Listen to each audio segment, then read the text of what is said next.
Okay, thanks very much everyone again for joining us for this post-match press conference. Adil Rashid now joins us from England. We'll take questions from the room, so show of hands please. Well, we're going to start with David, if that's all right. Yeah, go ahead, David. Hi, Adil. How were the nerves in the dressing room? Must have been a bit better knowing you had someone like Ben Stokes out there. Yeah, definitely. Obviously nervous. We would like to win a lot easier than that, but that's T20 cricket.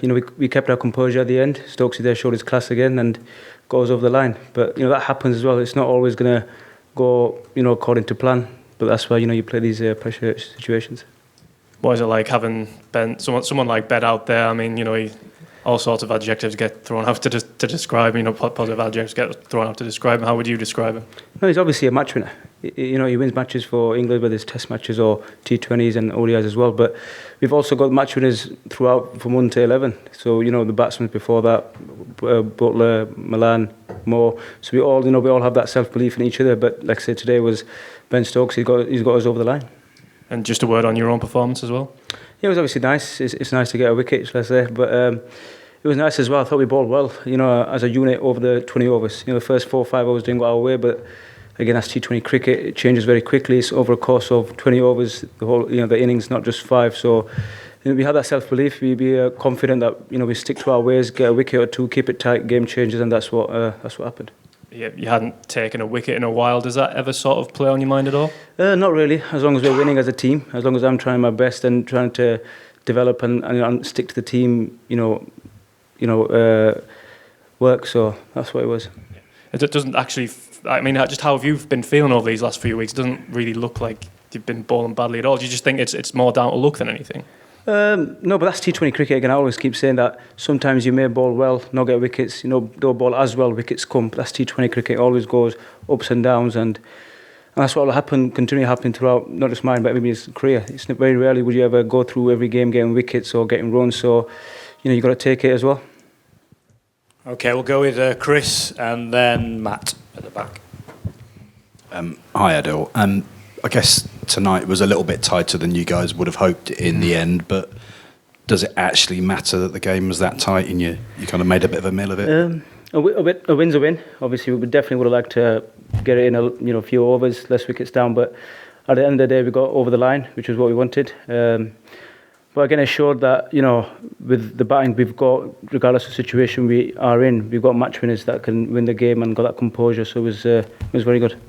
You've got a semi-final now to look forward to, potentially against India, it looks like, next Thursday. I mean, how much of a prospect is that? How excited are you and the squad about a knockout game again in a major tournament? Yeah, definitely very excited.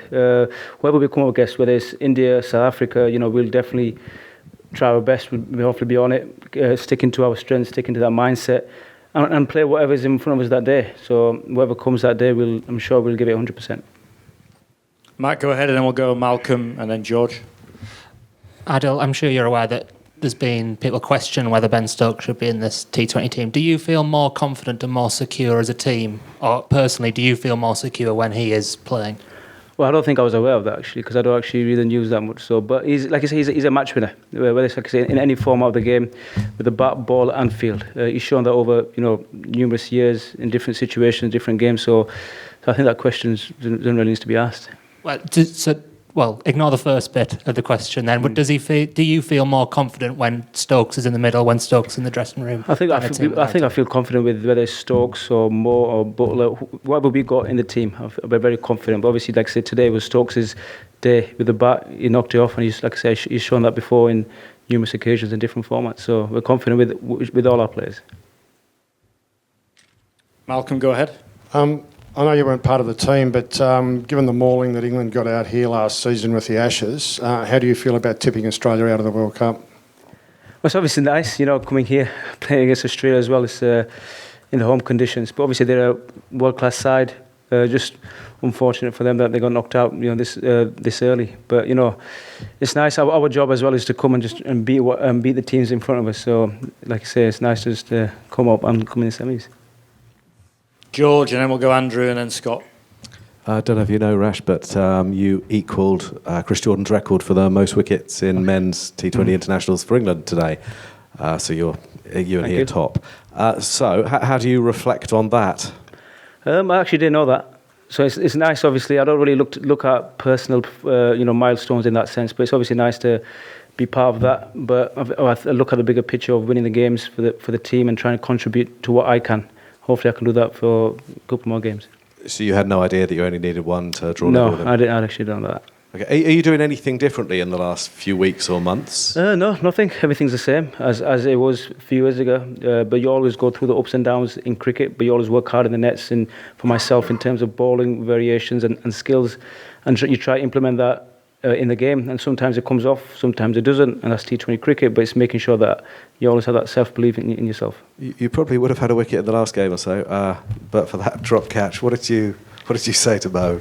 After that? We had a bit of a laugh about it, especially because we won. So it wasn't too bad. It would be nice to get a wicket, but then things happen.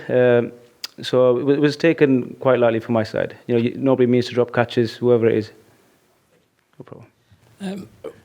What were your thoughts when the first 5 overs went for 50 odd, and you then came on to bowl the last of the power play? Was there any chat from Joss about any adjustment of tactics or things you needed to do to pull that rate back? Not really, but just being ready to bowl in the first 6 with all our bowlers, whether it's Mo, Livy, Seamers and myself, because T20 is a game where things can not go your way the first 3-4 overs, then you've got to adjust and captain throws you the ball. So it was just about that, and knowing that when you come on, stick to what you've been doing, set the right fields and try to, do that.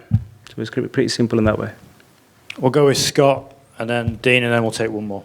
Adil, I know you weren't out there batting, but the fact that there wasn't a net run rate requirement to chase it down in a certain amount of overs, do you think that made life a little bit easier when you had that collapse? And I guess also, similarly, when they were none for 50 after 5 overs, do you think it maybe took a little bit of pressure off of the ball, knowing that there wasn't a net run rate race there? I think before coming this game, it was very simple for us. All we had to do was win, whether it was win last ball to spare or 2 overs or whatever it was. Yeah, if we needed that 15, 20 runs to win or whatever within certain balls, it would have added a bit more of extra pressure, because we always look at the scoreboard and, okay, we need to win within 18 overs or we need to get them out within whatever it is. So you always have that, but coming into this game, we were very simple. All we had to do was win the game, whether it's the last ball or whatever it is, whatever situation, and thankfully we did that. Dean? Adil, you got a semi-final in Adelaide to come up. I think you've got some experience of playing at Adelaide. What does that do for you? Does that give you extra confidence, knowledge, anything going there, a place that you know well? Obviously, all the grounds here in Australia are very different. Adelaide is one of the ones that are fairly long, straight, short square. So you've got to adapt there.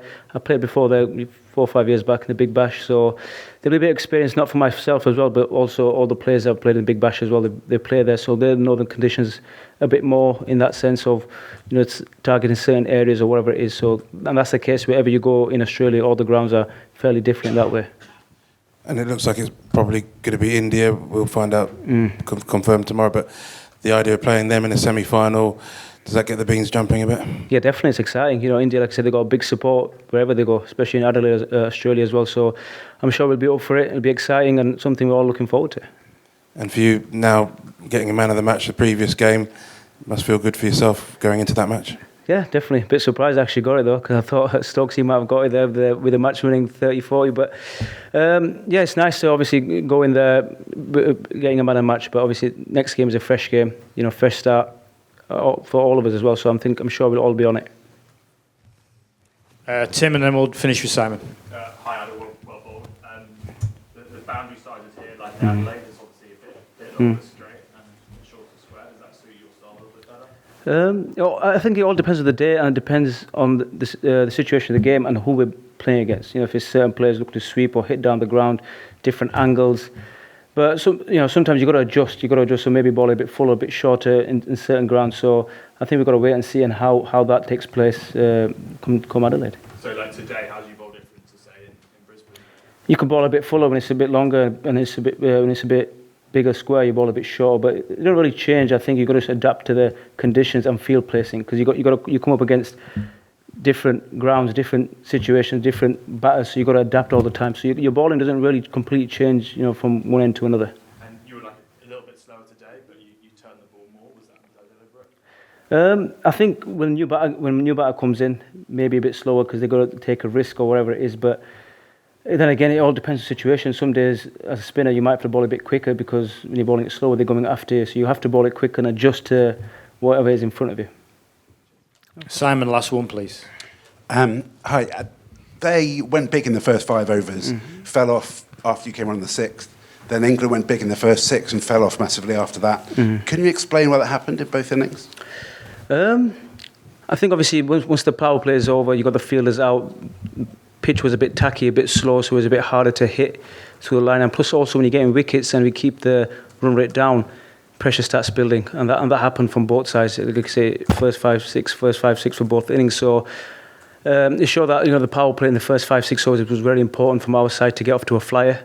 And then, which was going to happen, they get wickets or whatever and they keep it tight, but we soak the pressure in and knock it over. So that was something that was going to happen as well. But maybe not to the extent that we wanted, but it was going to happen. And then after the 6th over, England needed less than a run a ball at that point, and you kind of thought, be a bit kind of sober, take the singles.